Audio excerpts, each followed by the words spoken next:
ভাই, দাদা এমন একটি শব্দ যা সমাজ থেকে মা, কোনো বোন বা কোনো দিদিকে সুরক্ষা প্রদান করে। আমাদের বিশ্বাস থাকে যে সমাজ আমাদের বিরুদ্ধে চলে গেলেও ভাই, দাদা, বাবা এবং মা যারা সবসময় আমাদের পাশে থাকবে। বোনের দিকে নোংরা দৃষ্টিতে কেউ তাকালে দাদা তার বিরোধিতা করবে। কিন্তু কেমন হবে যদি এটা জানা যায় নিজের রক্তের সম্পর্কে দুই দাদা কোনো বোনের সাথে নোংরা নোংরা কাজ করেছে, কোনো বোনকে ধর্ষণ করেছে, মানে নিজের বোন, রক্তের সম্পর্কের বোন। বুঝতে পারছেন বিষয়টা কতটা মর্মান্তিক ঘটনা?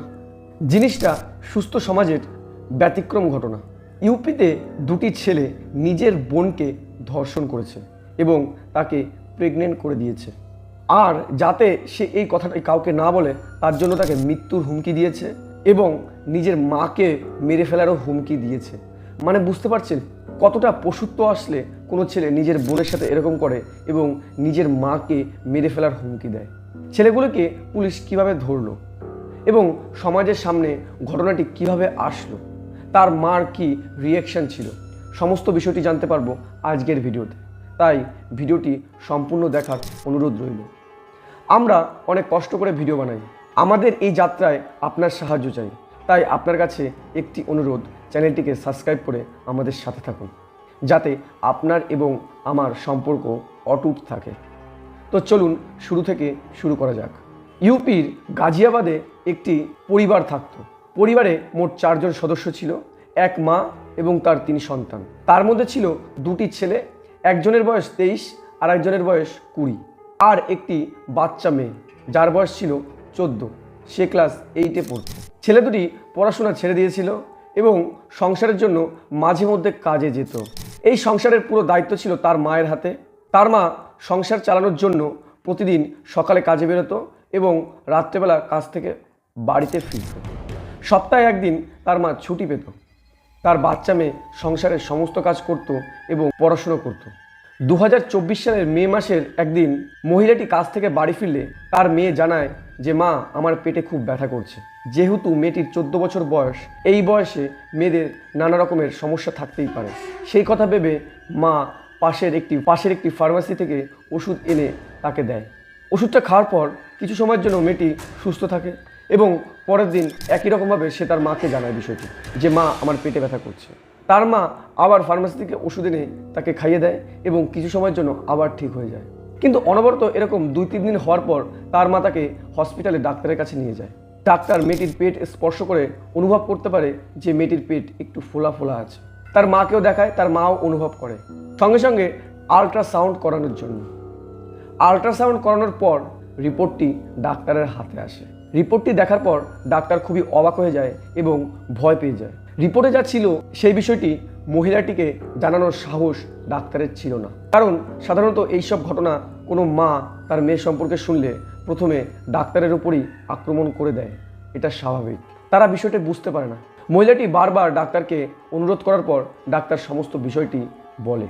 ডাক্তার জানায় যে আপনার মেয়ে 22 সপ্তাহের অন্তঃসত্ত্বা, মানে 22 উইকসের প্রেগনেন্ট। তার মা খুবই চিন্তায় পড়ে যায় এবং কিছু সময় ভাবার পর তার মেয়েকে জোর জবরদস্তি জিজ্ঞাসা করতে থাকে, মানে তাকে ঝাঁকিয়ে ঝাঁকিয়ে জিজ্ঞাসা করে, কি হয়েছে, সত্যি কথাটা বল। তার মেয়ে কিছু বলে না। অবশেষে বাধ্য হয়ে মহিলাটি মেয়েটিকে পুলিশ স্টেশন নিয়ে যাওয়ার সিদ্ধান্ত নেয়।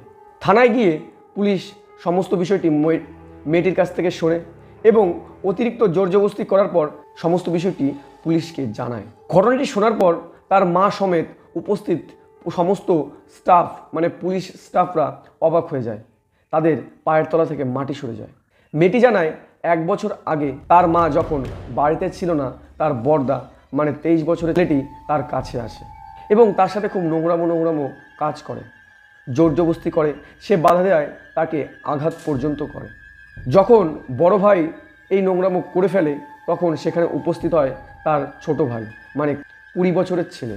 প্রথমত এরকম পরিস্থিতিতে সবাই এই নোংরামোকে বাধা দেয়, কিন্তু 20 বছরের ছেলেটি সেটাই করেনি। সে তার দাদার মতোই ওই বাচ্চা মেয়ের সাথে শারীরিক সম্পর্ক করে। মেয়েটি কান্না করলে তারা জানায় যদি এই কথাটি সে সবাইকে জানিয়ে দেয় তাহলে তাকে মেরে ফেলে দেবে। 14 বছরের মেয়েটি আবার কান্না করতে শুরু করে।